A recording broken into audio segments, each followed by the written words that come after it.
Hello friends, we now begin our work in the appendix of this book, Esoteric Astrology Adventure number 149A. There is a collection of statements from the Secret Doctrine and from a treatise on cosmic fire, and also some from the astrology book, probably grouped together.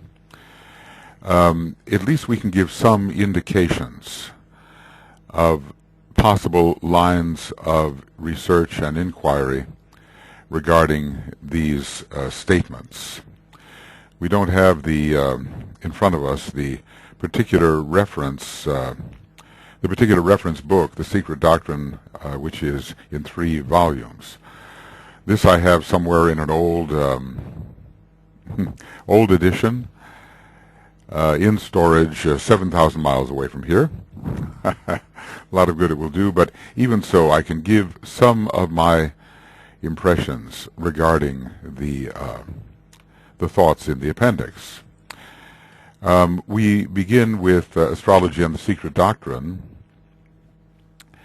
and we read here that mythology relates to astronomical, theogonical, I suppose the birth of the gods, and human struggles. And indeed there are. We know that in the entire cosmos, even galaxies collide, and there are wars in the heavens which are simply related to different energy pushes, antagonisms. And these are reflected in human struggles as well. It seems that there is no peace as we usually conceive peace in the universe, and that there is a struggle of adjustment in all of these larger beings as well as in the human being. And I suppose that the gods are in different relationships with each other, and that tells us something about how the energies in our cosmos are related before they become harmonious. Just as the ray energies fight and kill each other until a certain point is reached, something to that effect.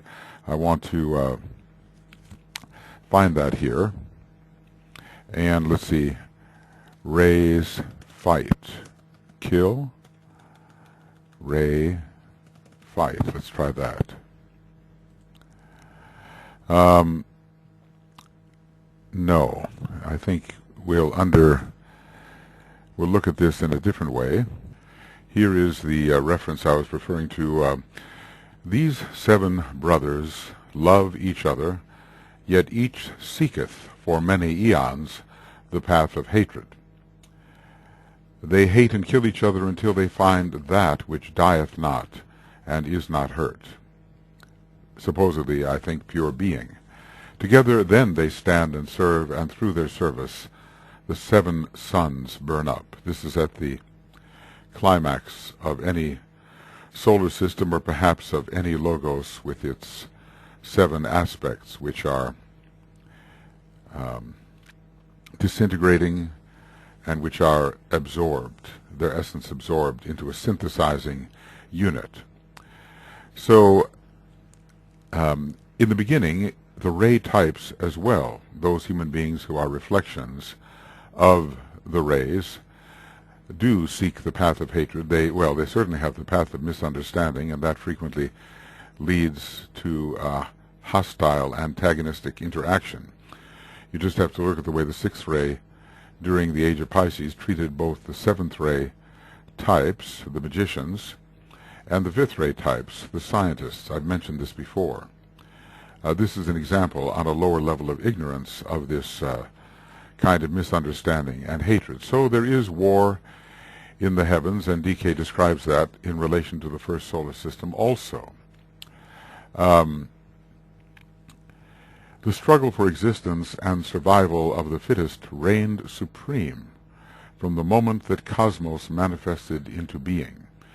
Is this so that a perfect form can be created, perhaps? Is this part of the harmony through conflict that is found in all beings of whatever scope? It is, I think, why does this exist? So that in the lower worlds, the form which is most congruent with the archetype of purpose may be created, may be the result. Now, perhaps we do not feel that to be an especially friendly process, that even in cosmos there should be such a contention between forms. But we have to remember that the purposeful archetype, or the archetype of purpose, is that which is to be achieved throughout the cosmos. And this inevitably involves a kind of fire by friction process, or a frictional process. Fire by friction could be a type of fire which can cover even vast areas of cosmos, a certain level of the entire cosmos itself.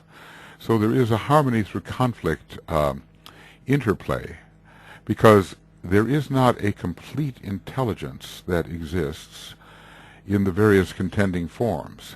In the great supervisor there is that complete intelligence, but through this frictional interaction adjustment is made which allows the archetype to be approximated and eventually fulfilled in the lower worlds. So, as she says, the survival of the fittest, of course, this was a very, prominent idea at the time that Blavatsky was writing, because Darwin had come out with his Origin of the Species, and it was being hotly contested. Man did not want to come from the ape or the monkey, and, well, in fact, he doesn't, but Blavatsky had to explain this, and it was in the air, the idea of the survival of the fittest. This is so that the best possible forms may be developed for the expression of the spirit. So hence you have the incessant fights of the gods in all the old scriptures, and basically these are adjustments of energy centers. The war in the heavens of the ancient mythologies. And of course we say, well, how can such great beings contend? But we have to realize that even the universe itself is the tiniest of the tiny when compared to the absolute. You can't really compare, because everything is the absolute, so there's nothing with which to compare it. But at least in terms of our consciousness, we sometimes say, the vast universe. But if it is a definite thing, it is an ultimate negligibility. This is what I like to call it. We just go on, I will supply you with my thoughts, and you can add your own and do additional research and see how we can relate what HPB is saying to what the Tibetan is given. Behind this veil of astrological symbols there were the occult mysteries of anthropography, the charting, we could say, of the human process, and the primeval genesis of man.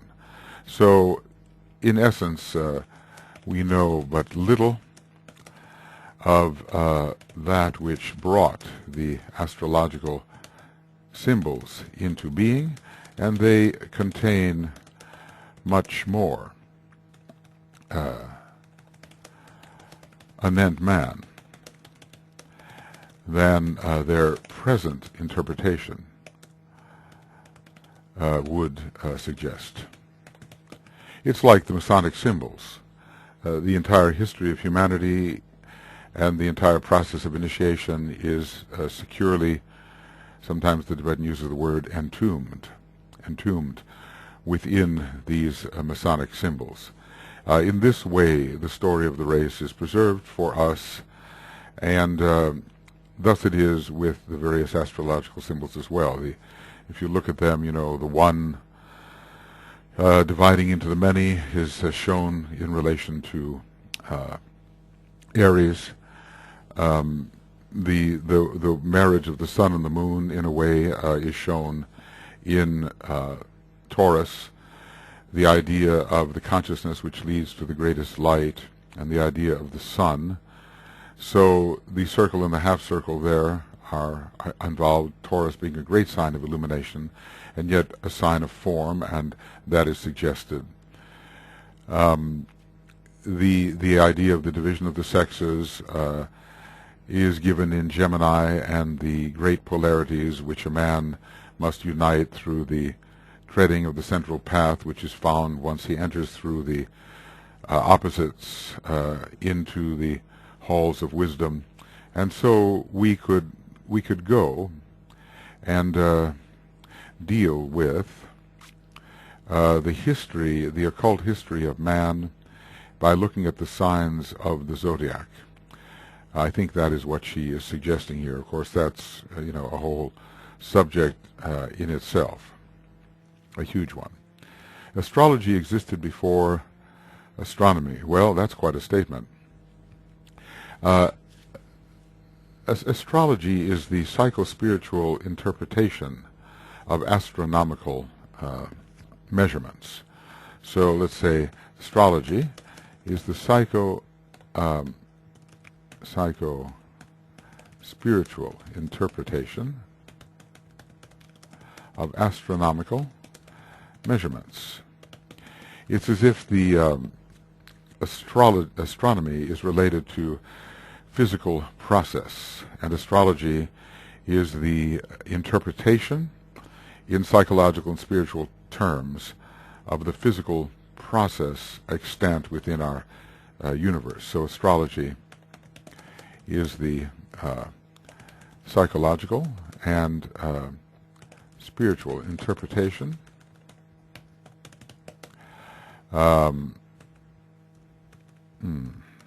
intuition.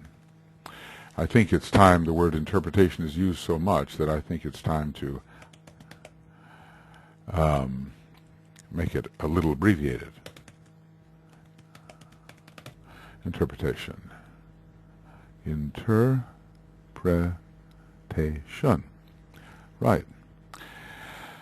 Interpretation of the physical processes, physical positions and processes of the heavenly bodies within the universe. So, in a way, this suggests that there's a kind of planning that occurs, or a kind of understanding of internal relationship that occurs even before the precipitation of these heavenly bodies. In other words, astrology tells us about the energy relationship, tells us of the energy relationship between entities. Before they precipitate, these energy relationships are known. So the precipitation follows, and then once the precipitation into outer form is achieved, there can be astronomy, which measures the positions and interaction, positions and movements of the heavenly bodies which have precipitated. In a deeper sense, we might just say that the psyche and the spirit precede physicality. That's another way of actually saying the same thing here. And that people grasped the influences of these heavenly bodies. Over time, people grasped,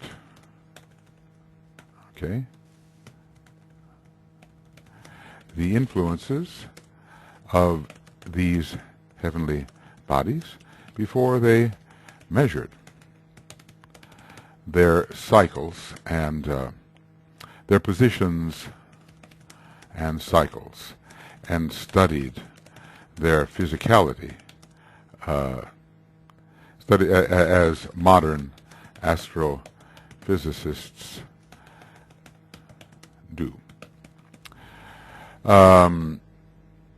Okay, so I think that's the idea. I mean, long before perhaps we were able to study the components, the types of matter, the spectrum of, and so forth of the various planets, their effects were noted. The effects upon energies appearing in life were noted. Their qualitative nature is what we're saying here. Their qualitative nature was grasped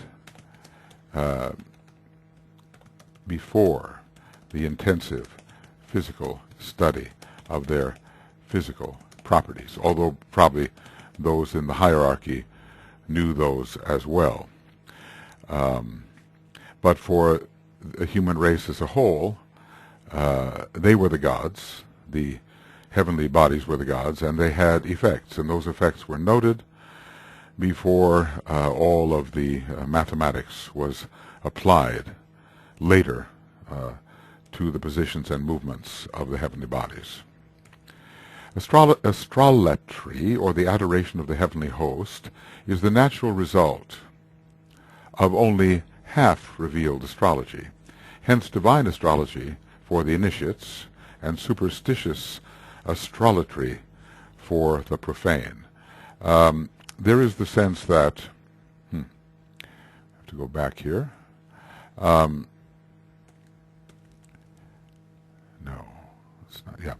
There is the sense that man always worships great powers in awe before understanding those great powers. So the understanding comes later. The adoration of great gods, like the Solar Logos, well, perhaps it is permissible, but as every being in cosmos is no ultimate being whatsoever, but is in process, that process of development admits of understanding. It is perhaps not to be criticized that astrology existed. I suppose if we were to know the great scope of being, of mind, of understanding, of love, of these great heavenly bodies, the natural response would be to adore them and to worship them and to somehow send our devotion toward them. We do that with much lesser beings, and it is a stage along the way. But understanding must supersede devotion, and that's a general principle when it comes to the human progress. Understanding must precede or succeed worship and adoration. The masters, for instance, who are more highly developed than we do not seek to encourage from us devotion of them. It ties their hands, and it also binds the devoted one and prevents making progress. It is useful up to a point, because devotion allows a person to overcome many attachments and many vices. Because of the fire of that devotion, a certain amount of freedom can be achieved. But there comes a point when one must have understanding cooperation instead of devotion. When one must develop understanding cooperation instead of devotion. I'm reminded of this man who, and I've mentioned this before, the DK said, well, look, it is not your mind that has brought you to us, the hierarchy. It is actually your devotion. So he penetrated many rings past Naught through his devotion, and he drew near to the object of his devotion, but then another type of behavior was required. So when we look at the stars, we can have great honor, reverence, appreciation for the way these great beings have developed, but they do not especially need our devotion. They need our cooperation. Cooperation in the plans which have their source in them, and these plans being part of a still greater plan. So astrology, or the adoration of the heavenly host, is the natural result of only half revealed astrology. It's a halfway mark. It's like switching from the astral polarization to a more mental focus and then polarization. What we want to learn is the divine astrology of the initiates. DK has gone some ways towards revealing that to the Western world, but there is so much more to come, and our understanding even of what he has revealed is quite superficial. You know, when we look at the idea of superstition here, people have, without understanding why, they have all of these patterns they either want to promote or avoid. What is it? To throw salt over your left shoulder, you know, to put some sort of silver cross out in the face of a vampire. There's all, you know, you have these sort of seventh ray compulsions, patterns which are feared, and patterns which are sought. You know the old saying, you don't step on a crack in the sidewalk, step on a crack, you break your mother's back, things like that. You don't cross under a ladder, or you'll have bad luck. You break a mirror, you'll have 7 years bad luck. These are securely impressed upon the human mind, and people accept them as having a possible true indication, and without thinking about why, out of fear they avoid doing or becoming involved in such an event.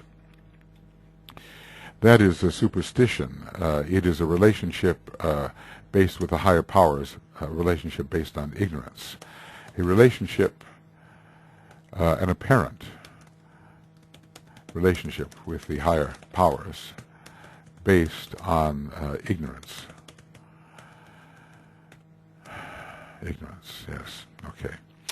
Going on, primitive astrology is as far above modern astrology as the guides, the planets and the zodiacal signs, are above the lamp posts. Well, a comparison is being offered here, and there is the attempt to bring back some of the archaic astrology. Attempt now to bring back some of the archaic astrology, which understood the spiritual process and dealt with the guides as if they were living, intelligent beings, which they are. So we know only the most superficial kinds of astrology, usually aimed at interpreting character in the lower three worlds and events which pertain to the personality. But the planetary lore, the solar lore, the revelation of how, in a psychological and spiritual way, great centers in the system and in cosmos interact, and what their purpose may be, and how they are going about achieving that purpose, in what cycles they operate and cooperate.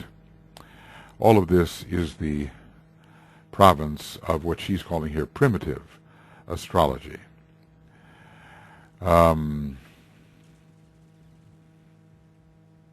Right. So we are being reintroduced to the astrology of spiritual significance. Oh, how to spell, huh? Reintroduced to the astrology of spiritual significance. And this is the astrology that we can truly use to assist our spiritual development and the spiritual development of humanity. And this is not the case with the trivial and conventional astrology, where people can at best say, "Oh yeah, I'm like that." Well, maybe they are, and maybe a few things can be said about character and the specifics of personality, but that's not the purpose of it all.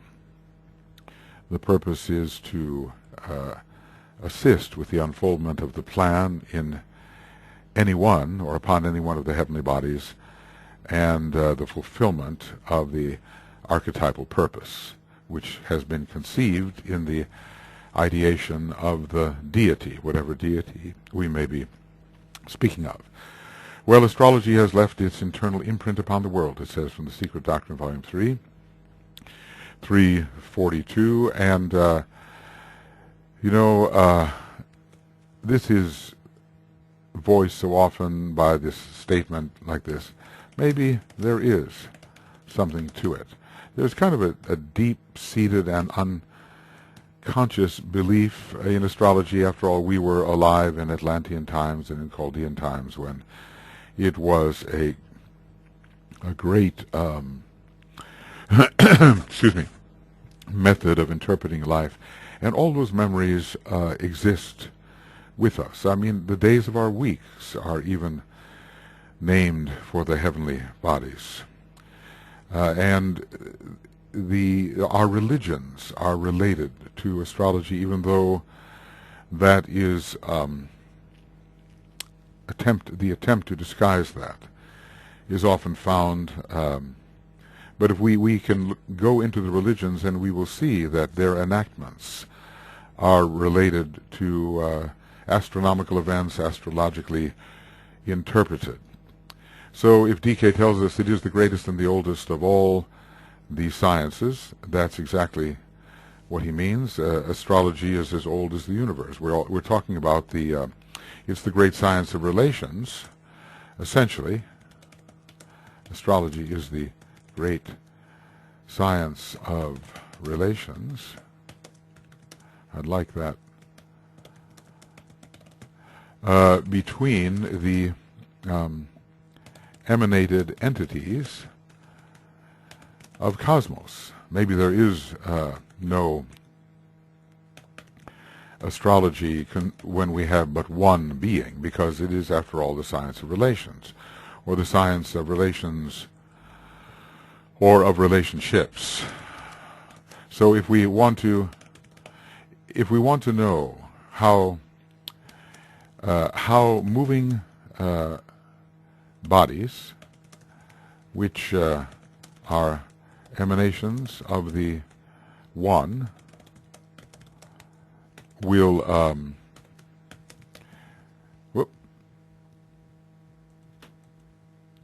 interact, and what their quality may be, we have to consult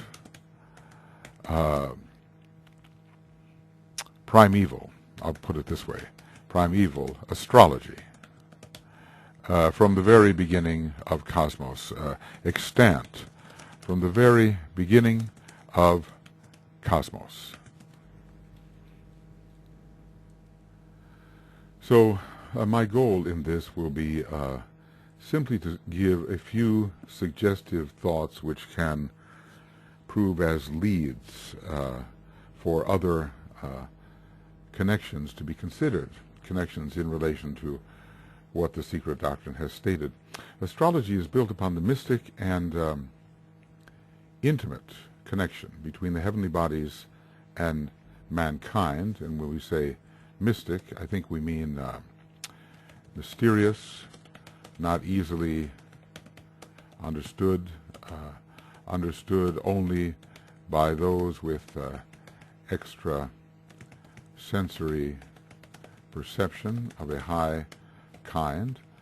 Astrology is built upon the mystic and intimate connection between the heavenly bodies and humanity. After all, why intimate? Why intimate? Because we are cells, atoms, particles, and I want to say emanated,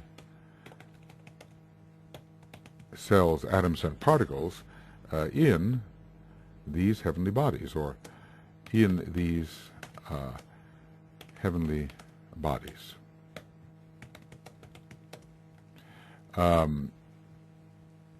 Yes, and another way to say this is we are parts and aspects of the logoi who inform these heavenly bodies. And there's a good one to put in, don't you think so?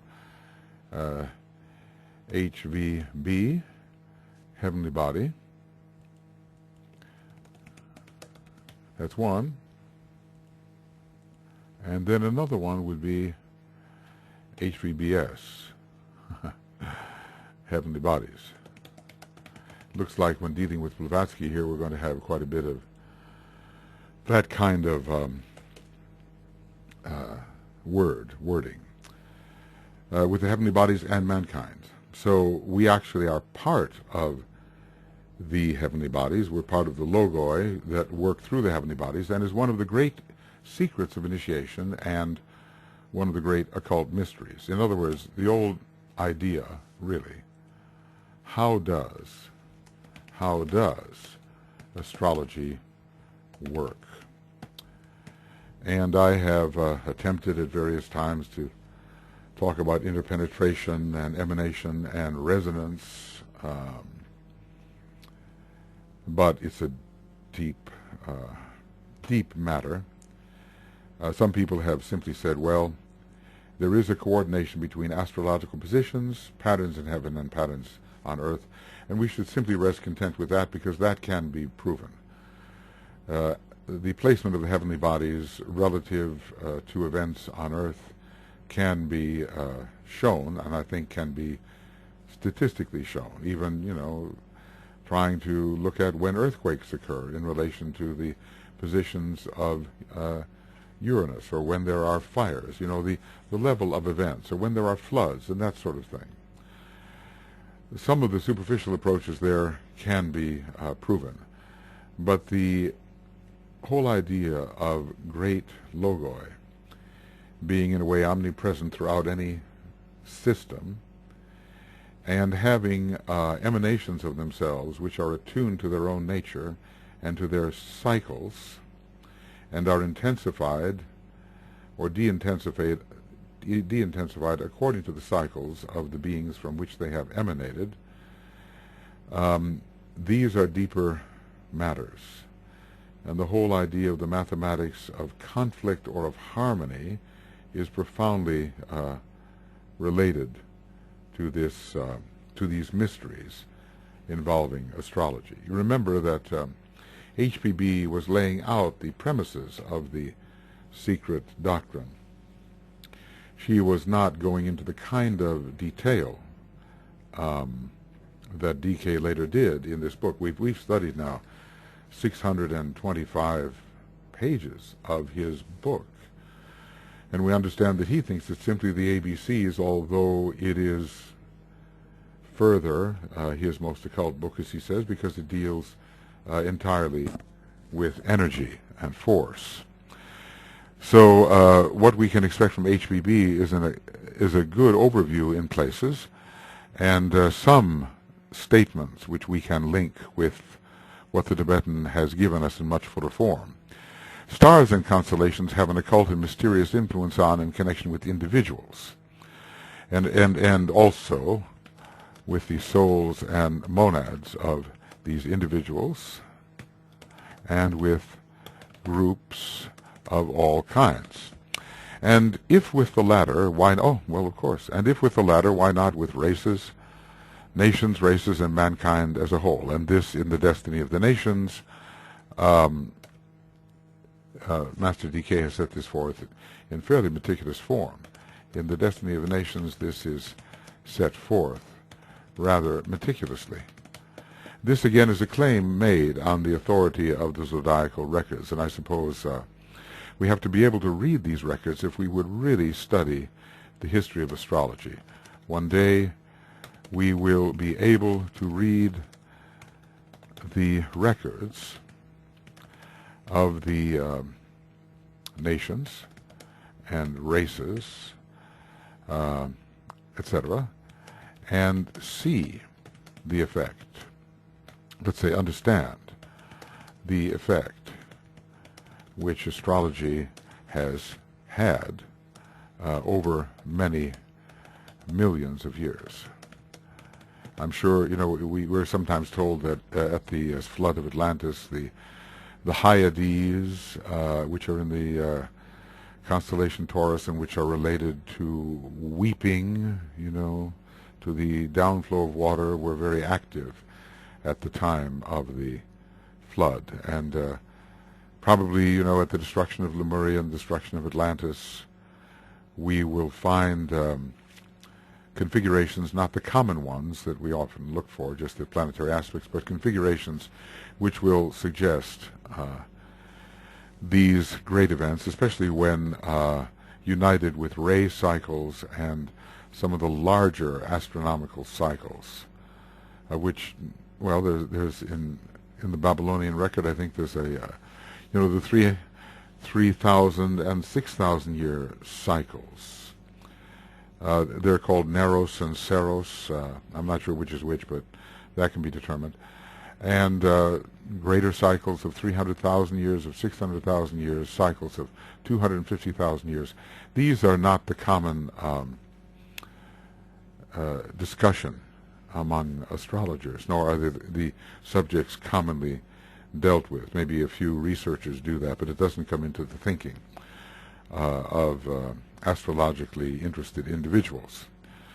But all of these can be studied, and once the records are seen with clarity, we will understand that the stars and constellations do indeed have this occult, that is a hidden effect, hidden causes, hidden effects from hidden causes, and occult and mysterious influence.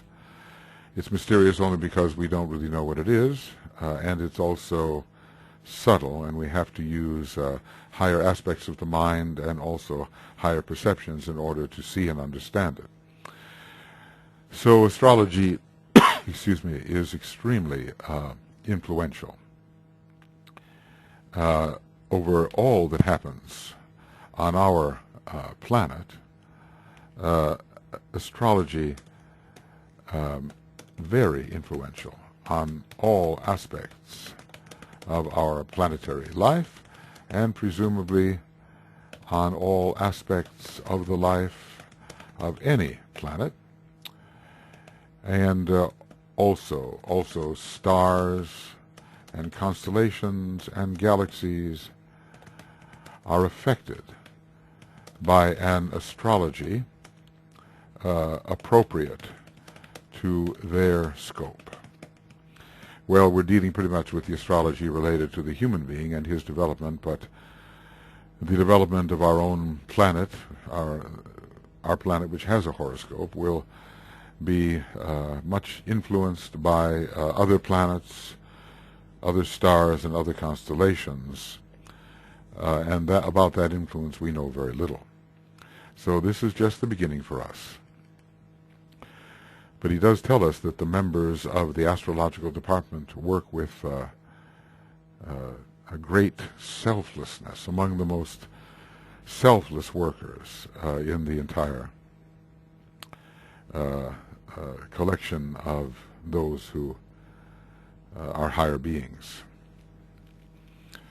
There are records preserved through the Zodiac for incalculable ages, and I think, in relation to the Zodiac, and perhaps even preserved through zodiacal lore, and in changes in the symbolism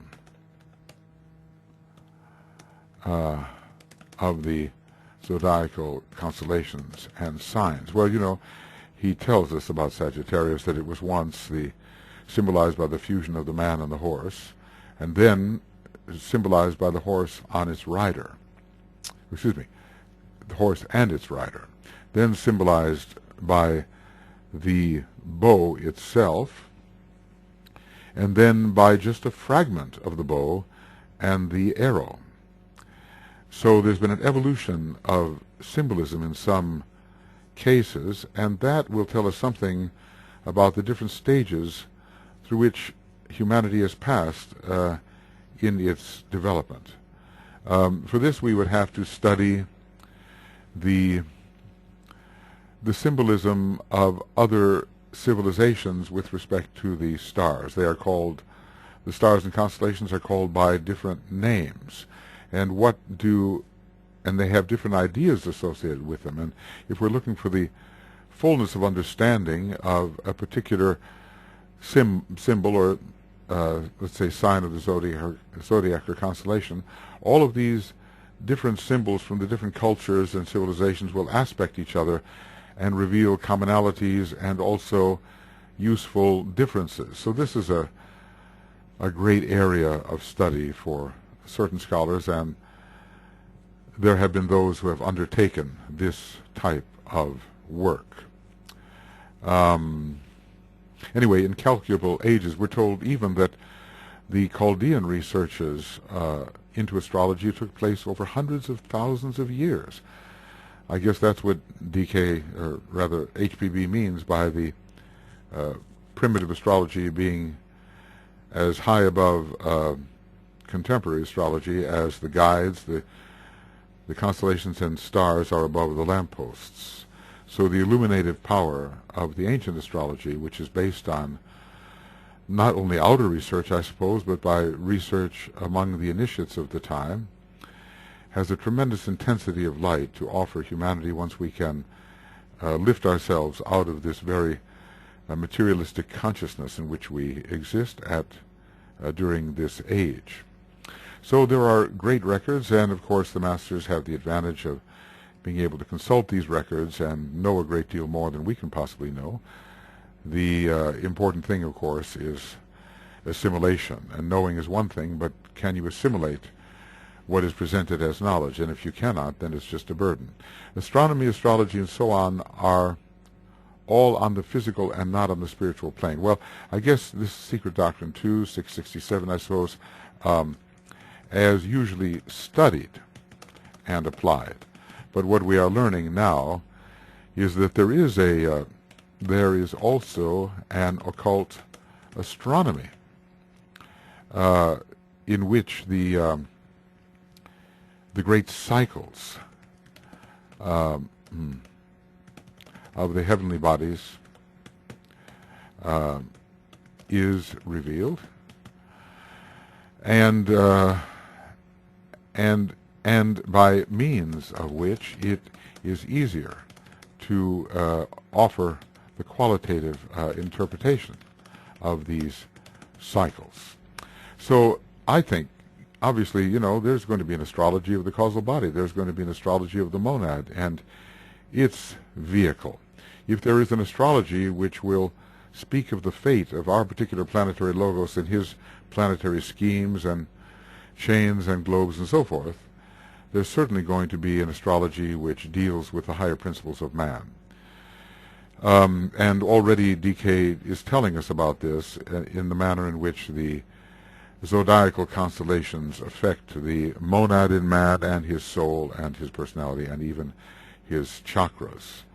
So they have a very general and widespread effect, not only on the human being and all parts of the human being, but on every one of those emanated beings which are part of the one, so that the relationship between these beings can be cyclically and qualitatively determined. So what do we want to do? We want to determine the relationships between all emanated beings, not that, beings from a cyclic and qualitative perspective, and also from a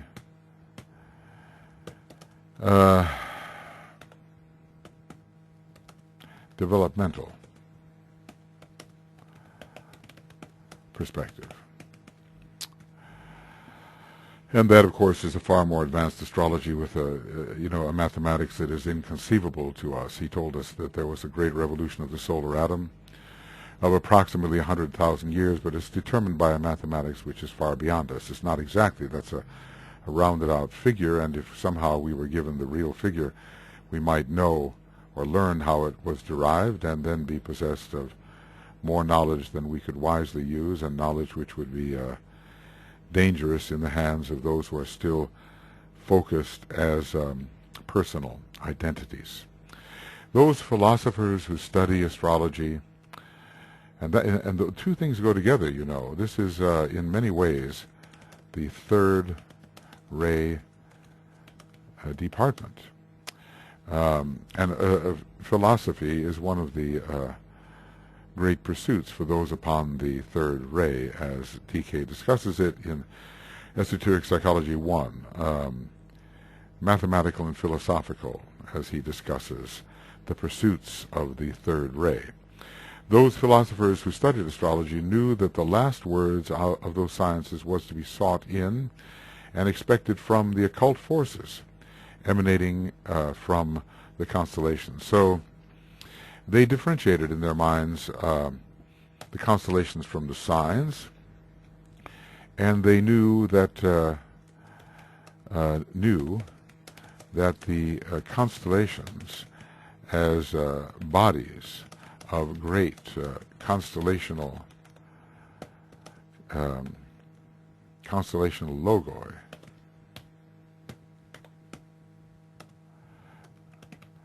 Okay, CL, cosmic logoi. Okay, CLS, cosmic logoi, CNLS. Yes, there they are. Okay. They knew that the constellations as bodies of great constellational logoi were, as far as we are concerned,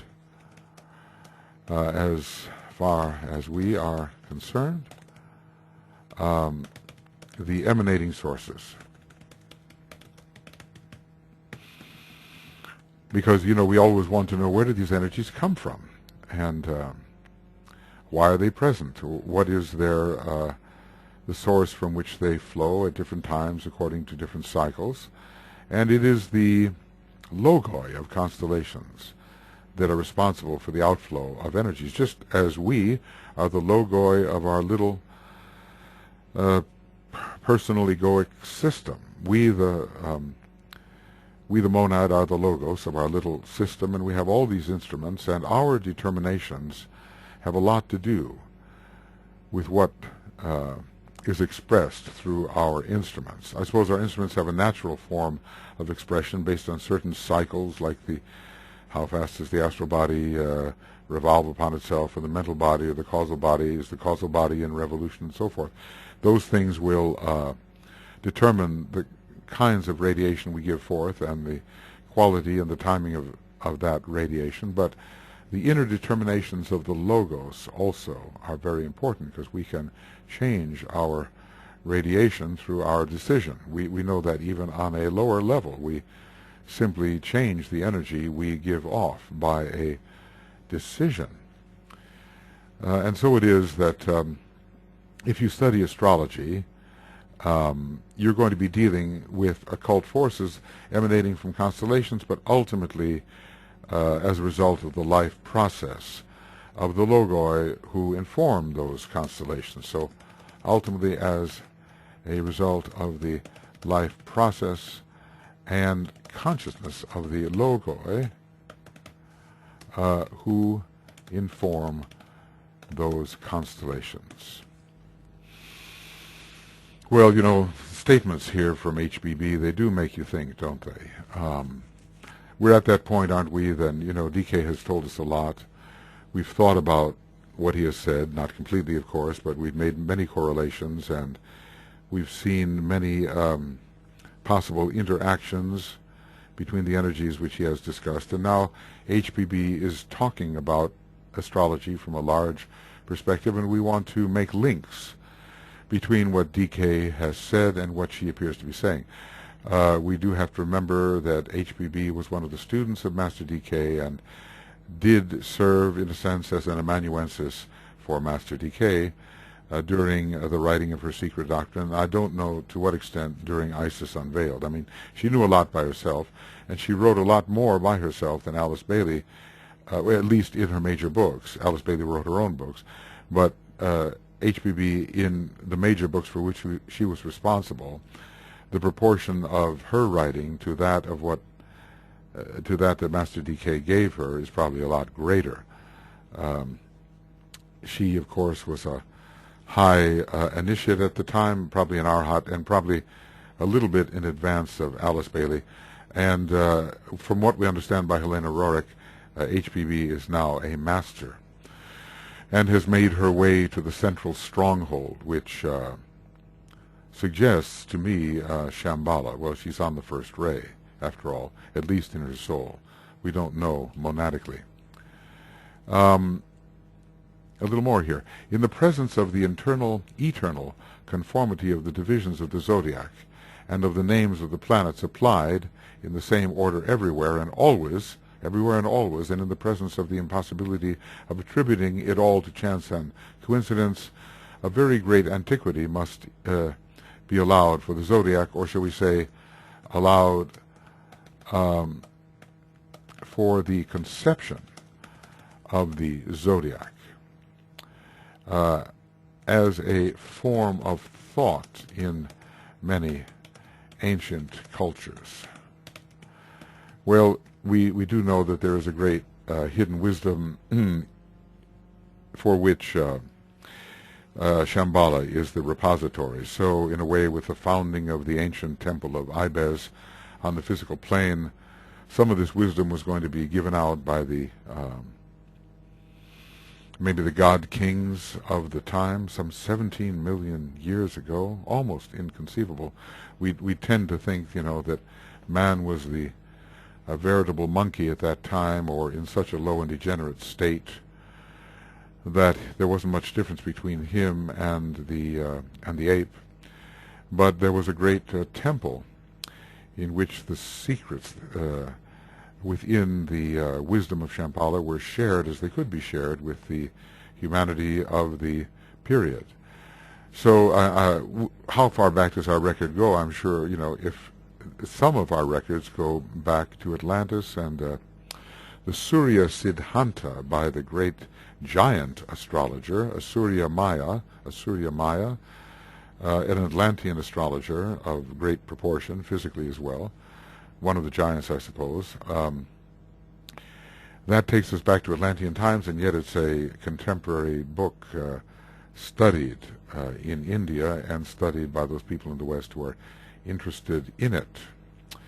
And probably if we went back, certainly when we go back to the Zodiac of Dendera, which may have an antiquity of 60 or 70,000 years minimally, we find our Zodiac there.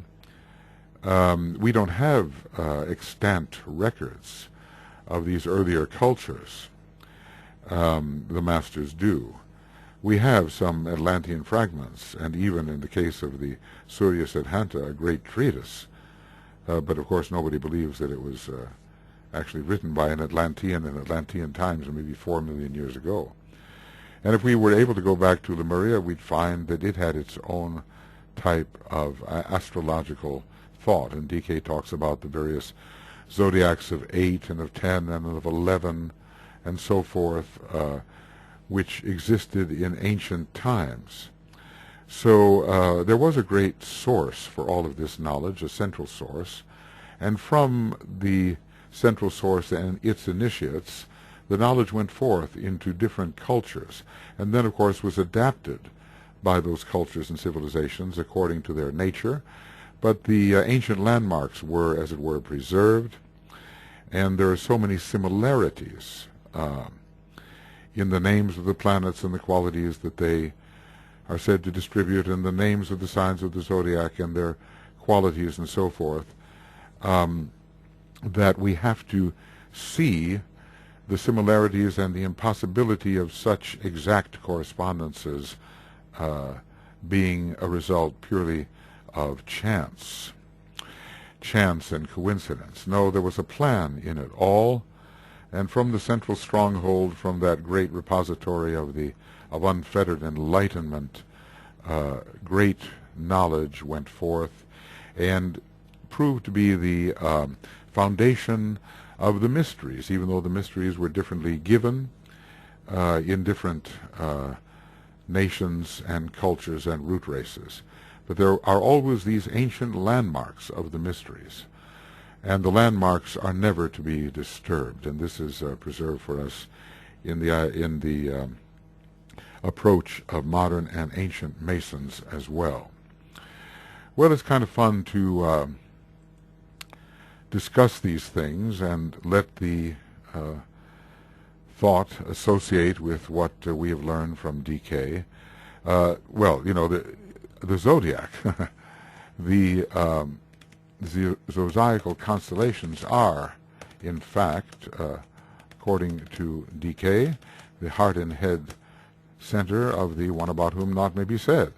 So, you know, a very ancient antiquity, of course. Thus, structurally, a very ancient antiquity. But we are talking about the ancientness of man's recognition of the zodiac and its meaning. Of course, it's up to the gods themselves, the great beings, all part of one being, of course, the great beings to determine what they are within the structure and spiritual physiology of any entity. They are what they are and they do what they do. But what does man know about it? And what's being discussed here is that the human being has known about these things for a very long time in many ancient cultures, and that there's enough similarity in the way they know about these things to assume that there was a central source of all this knowledge, or at least that they were in touch with each other, and that knowledge, their particular cultural knowledge of the zodiac did not arise by happenstance and by coincidence. In other words, their derivation of understanding was similar to the derivation of understanding of other cultures with which they may not have had any contact. Of course, whether there was contact between these ancient cultures, there were many ways to have that contact if one has initiate knowledge and initiate capacities. And of course, when the anthropologists think about all this, they don't think of those initiate capacities and the fact that initiates that were foundationally important in any of the knowledge of these cultures could be in touch with each other and could be exchanging their knowledge because they were all part of the same hierarchy. They don't deal with that kind of possibility, which is indeed a possibility. But probably something that is not refutable is that there are so many similarities between man's conceptions of the heavenly bodies and the zodiac in a variety of different cultures that one has to assume a common source for such knowledge, even though there are variations worked out over time in the different cultures according to their rays and quality and so forth. Well, what else? High ceremonial astrology depends upon the knowledge of the initiate, or knowledge of the initiate, of those immaterial forces and spiritual entities that affect matter and guide it. Well, let's just say this was and is coming again. And Masonry will take advantage of it,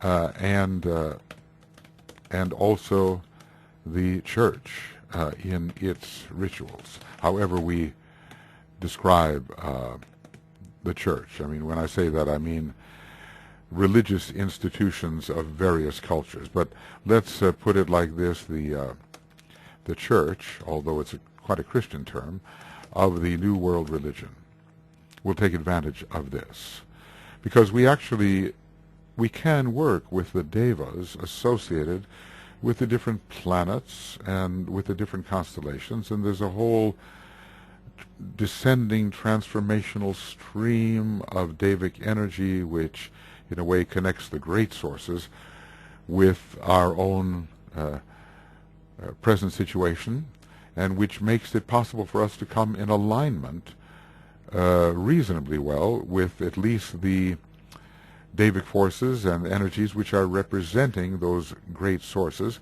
which probably we cannot directly contact, but we can contact them via the stream of Devic energy which carries their quality and their energy and some intensity of their energy, obviously step down and transform.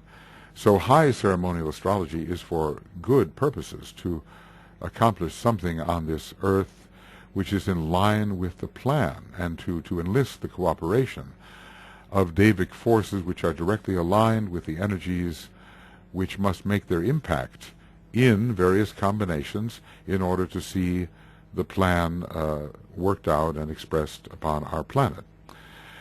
So we have to have not only an innate knowledge of those immaterial forces and spiritual entities, but also the ability to, we must also have the ability to contact,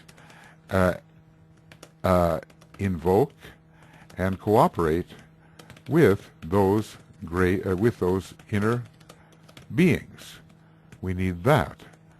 So knowing, see, devas, we're told, elementals can be commanded, but devas have to be invited, and they are often of the same level as a human being, and they have to be cooperated with.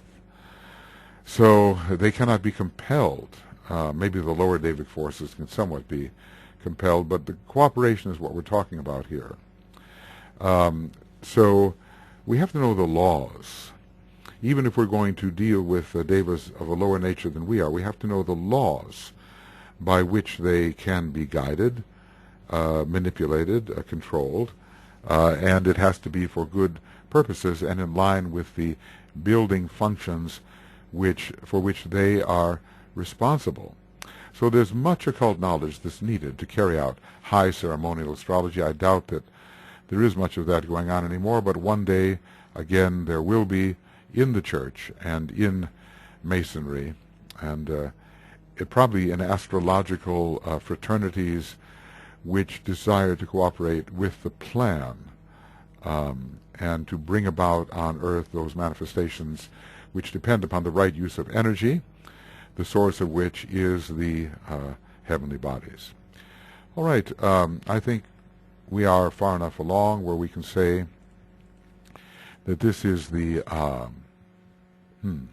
let's see, this is the end of Esoteric Astrology Adventure number 149A, and we are, we're on page 636. We're in the appendix of the book, and we'll have the beginning of Esoteric Astrology Adventure number 149B, page 636. We are now looking at the astrological references which are in the Secret Doctrine. And we're trying to make links between these references and what Master D.K. has given us in the Treatise on Cosmic Fire. He'll give more of those references later, but that's fair game to link the Secret Doctrine references with astrological references in the Treatise on Cosmic Fire, and what he's given us throughout the book, so that we can, instead of leaving these as unassociated bodies of knowledge, we can now have associated and light-revealing, light-producing bodies of knowledge, between which we can now see an interactivity, an interplay, and a closer relation. Okay, see you soon.